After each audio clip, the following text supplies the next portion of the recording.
Assalamualaikum warahmatullahi wabarakatuh. Halo sahabat siswa and podcast Manfaat Tanah Datar. Bertemu lagi dengan saya Huswatul Hasanah yang akan membantu berjalannya podcast hari ini.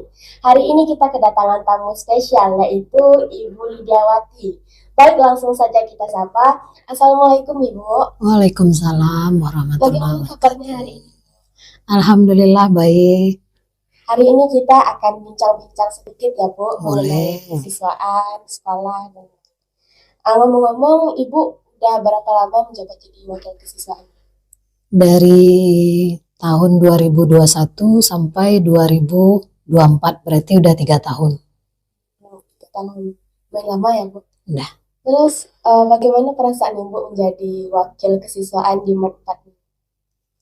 Kalau ditanya soal perasaan, mungkin perasaan itu ada dua. Di satu sisi ada senangnya, di sisi lain ada juga tidak senangnya. Kenapa Ibu katakan demikian? Kalau di sisi senangnya, apabila Ibu melihat anak-anak didik Ibu semuanya disiplin, kemudian patuh, kemudian mereka memiliki karakter yang baik. Tidak punya masalah, itu intinya. Tapi di sisi lain, apabila Ibu dihadapkan ke berbagai masalah, yang masalah itu menyangkut nama baik madrasah, nah itu yang membuat Ibu sedih tadi. Nah disitulah beban menjadi wakil kesiswaan tadi. Ibaratnya apa? Menjadi wakil kesiswaan itu tanggung jawabnya besar. Kenapa Ibu katakan besar? Karena tanggung jawab moral siswa itu tiangnya terletak di tangan wakil kesiswaan. Terus bagaimana nih pendapat Ibu mengenai sekolah kita? Kalau Ibu lihat, sekolah kita ini sebenarnya sekolahnya berpotensi untuk bisa berkembang menjadi sekolah yang besar. Kenapa dengan demikian? Karena kalau kita lihat perkembangan sekolah ini, dari tahun ke tahun itu selalu mengalami peningkatan. Kadang-kadang memang ada pemerosotan dari segi siswanya, tapi dari segi prestasinya insya Allah sekolah kita selalu mendapat prestasi. Iya, walaupun kita itu terletak di daerah pinggir namanya ya, tapi kalau dari segi prestasinya, kita juga belum kalah saing dengan sekolah-sekolah besar yang ada di tengah-tengah kota itu. Jadi Ibu yakin sekolah kita ini, ya kalau kita memang secara bersama-sama untuk memajukannya, sepakat kita, insya Allah bisa menjadi sekolah yang besar. Ya Bu. Terus Bu, apa aja yang udah Ibu terapkan untuk sekolah kita agar menarik di para masyarakat? Nah, kalau dari semula, Ibu mungkin ya mengikut aturan yang telah ditetapkan di madrasah kita, di mana sebuah sekolah itu akan maju apabila terletak dari disiplinnya, baik disiplin itu dari siswanya maupun dari gurunya. Tiangnya majunya sebuah madrasah itu memang tergantung kepada disiplin siswa dan gurunya tadi. Kalau kita sepakat untuk menegakkan disiplin, mentaati aturan yang telah kita buat tadi, insya Allah sekolah kita akan maju. Bu yakin itu? Iya. Ibu, kalau mengenai cara menilai anak-anak di sekolah, Ibu lebih pentingkan nilai dari materi atau nilai dari akhlak? Kalau bagi Ibu ya nah ya, mungkin yang paling utama itu bagi Ibu adalah akhlak. Kenapa? Karena akhlak seorang siswa itu akan menentukan ya, akan menentukan perkembangan kognitif dan psikomotornya. Jadi kalau Ibu lihat di sekolah-sekolah maju itu, setiap siswa itu pasti diawali dari pembentukan karakter dari peserta didiknya. Kalau karakter peserta didiknya sudah terbentuk dengan matang, itu ilmu itu akan berkembang dengan sendirinya. Maka prestasi-prestasi itu pasti akan bermunculan di madrasah tadi. Jadi memang perkembangan sebuah ilmu pengetahuan itu pasti diawali dari pembentukan karakter dari peserta didik itu sendiri. Karakter nomor 1 ya? Nomor 1. Terus Bu, bagaimana jika ada siswa-siswa yang melanggar peraturan di sekolah? Tentu kita berpedoman kepada aturan tata tertib. Ya, itu gunanya aturan itu kita buat. Apabila ada pelanggaran, tentu kita berpedomannya kepada aturan yang ada. Jadi kita tidak keluar dari jalur yang telah kita sepakati bersama.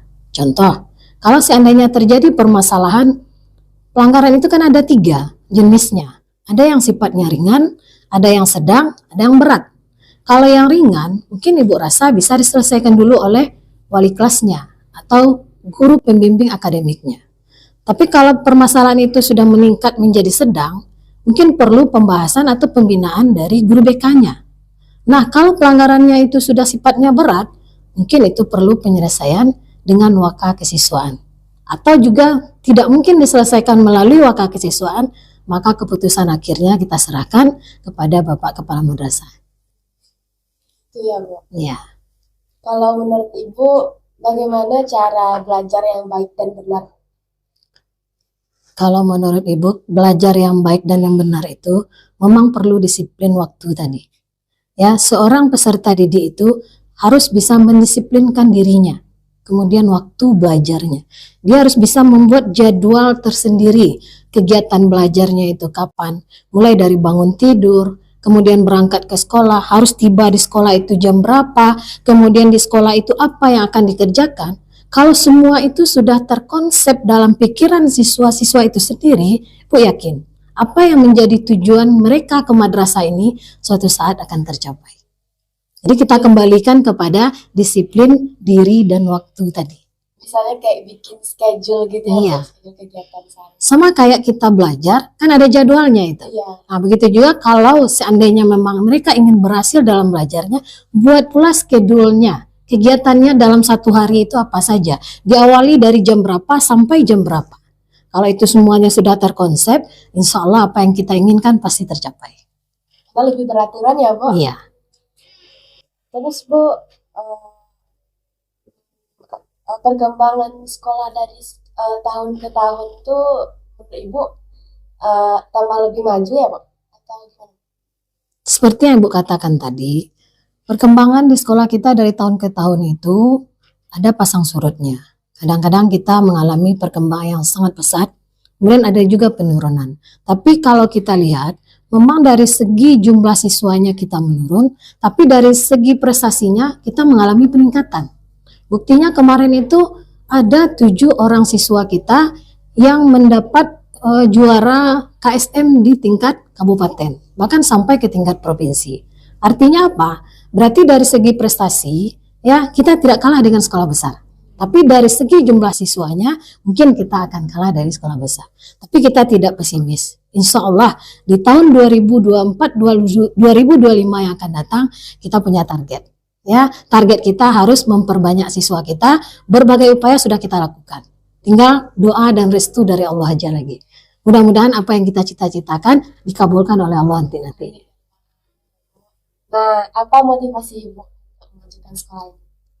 Kalau motivasi Ibu hanya Ibu dari dulu ingin membentuk disiplin anak semuanya. Kalau disiplin sudah terbentuk ya nak ya, karakter itu akan terbentuk dengan sendirinya.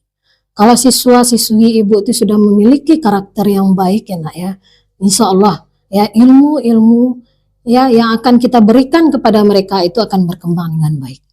Ya intinya tadi adalah pembentukan karakter. Jadi niat Ibu ya nak ya, Ibu ingin mendisiplinkan anak Ibu supaya karakternya terbentuk sehingga prestasinya akan bermunculan ya secara perlahan-lahan atau bertahap nanti.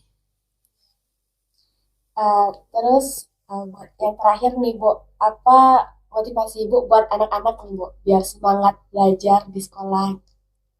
Kalau motivasi buat anak-anak, Ibu ingin mengajak seluruh anak-anak Ibu, ayo kita bersama-sama untuk memajukan madrasah kita dengan cara mendisiplinkan diri kita sendiri terlebih dahulu. Kalau dari dalam diri kita sudah terbentuk disiplin kita, insya Allah apa yang kita cita-citakan akan terwujud nantinya.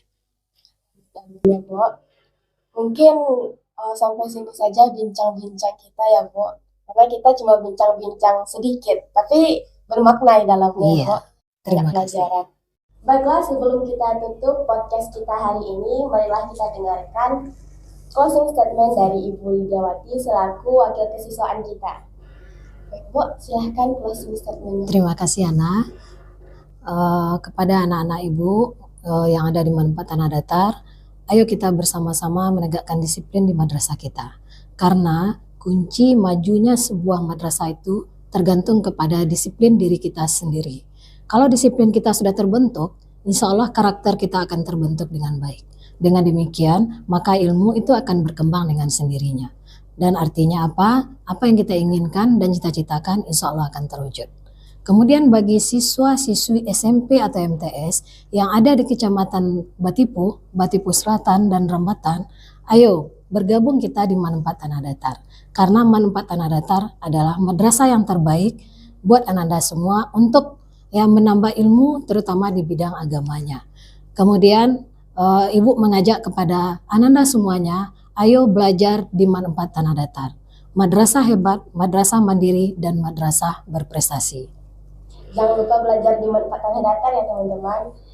Baik, demikianlah podcast kita hari ini bersama Ibu Lidiawati. Jangan lupa like, komen, dan subscribe channel YouTube kita Manfaat Tanah Datar Jaya. Wassalamualaikum warahmatullahi wabarakatuh.